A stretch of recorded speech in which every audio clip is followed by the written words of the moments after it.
Hello guys and welcome back again to a brand new video. In today's tutorial I will be showing you how to auto format in Visual Studio Code. Basically guys, first of all we'll need to go to our Visual Studio Code. If you don't have it, you can get it through your browser. Go to code.visualstudiocode.com and you can download from here. You can click on download for Windows to install it on Windows, and you can choose for example Mac OS or Linux OS if you have any kind of other systems. Now guys, before you install it, make sure that you are on the blue icon or version, not the purple one, because the purple one is Visual Studio, which is completely different than Visual Studio Code. Now let's say that you have opened the blue logo, click on download as I said before, and then start installing it. That's the simple process. Next, and it will be ready by the end. After that, you just have to pick languages that you want to start working with, and you will be good to go.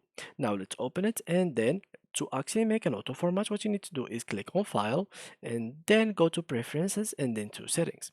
Now as you can see, you will find here nothing like we find this search setting. So what you have to do is search for format.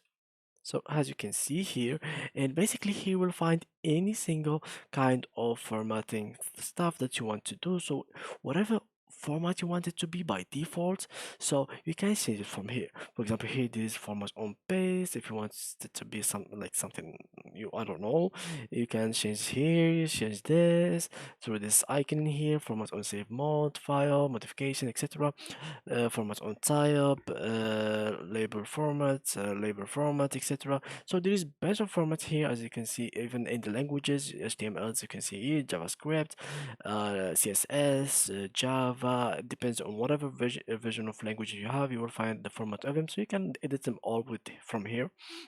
And just like so, you will have a default format that will be automatically applied on any single thing that you are doing in this software.